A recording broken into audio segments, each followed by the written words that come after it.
Okay, so here I am on the xCode main menu. Now let's go through a couple of the good features about xCode.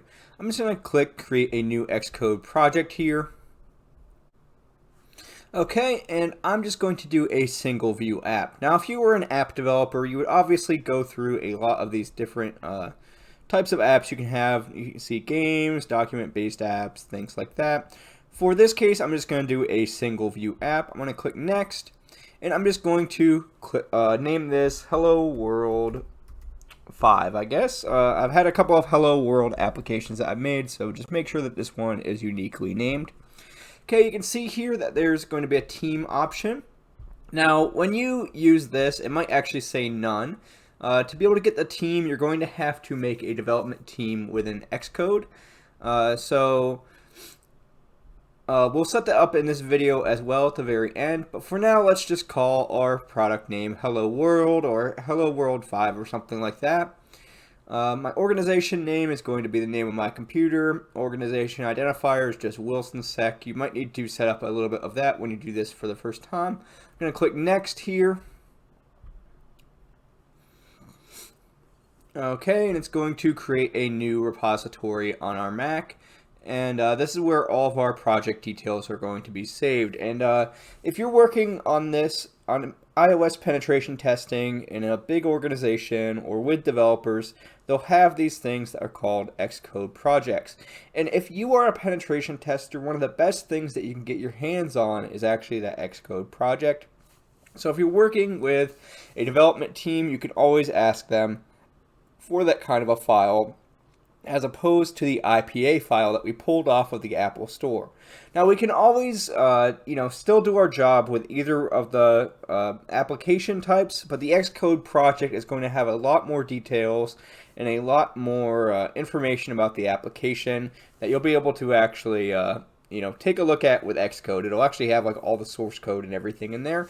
So if you are working with a developer or some kind of an organization, try to get the xCode project or the xCode workspace file to be able to do your analysis with. In this case, I'm just going to click create to create this new application.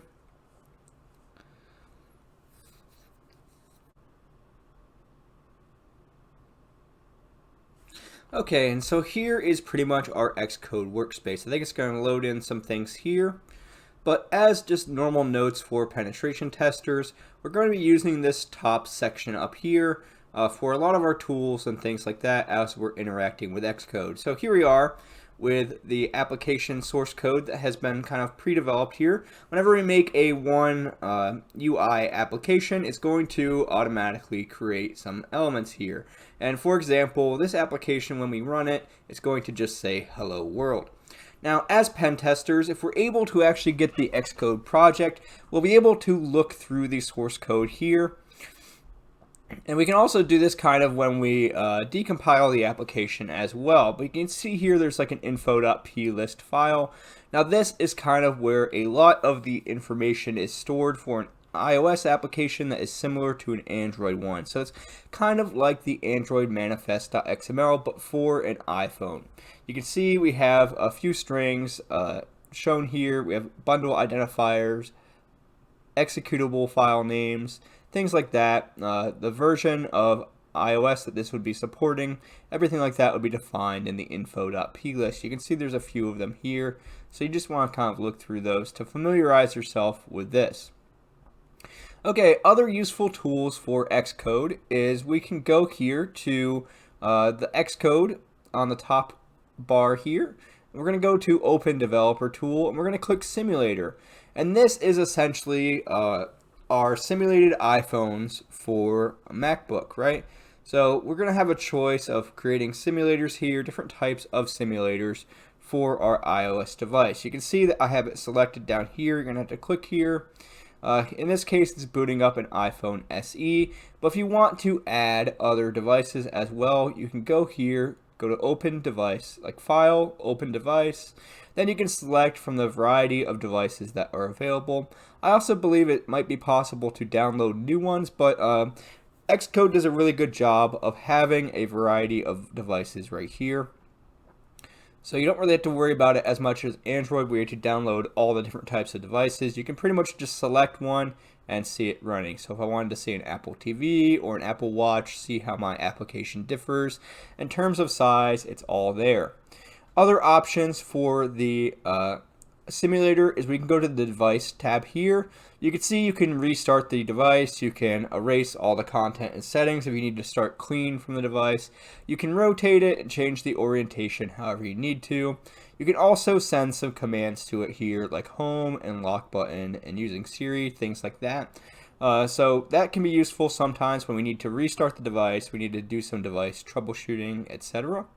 Also, if we go to the I/O here, we have the option to send keyboard inputs to the device. We can change the audio input and output if we're testing certain things for the application. We can also do some external display stuff here. Also, there is the debug screen here. You can open the system log here under debug, open system log, and this can also sometimes be helpful for us if we're trying to see if our application is erroring for any reason, or if we're trying to see if the application is logging anything sensitive in here in the system log. So kind of similar to what we did with the Android as well. Besides that, we can also just interact with our emulator here, our simulator. Seems to be possibly stuck right now. I try to build this application on there. Click the run button. Should build it, and we should see hello world pop up in our simulator. Oh, there we go. The iPhone is starting up now.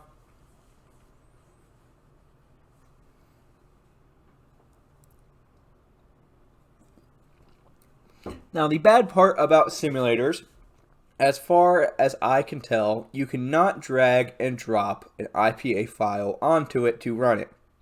Like what we did with the Android pen testing section, when we were using our emulator, we were able to just drag and drop applications over to the iPhone, right? But in this case, I'm pretty sure that the simulator cannot really be used for anything besides just running like one application.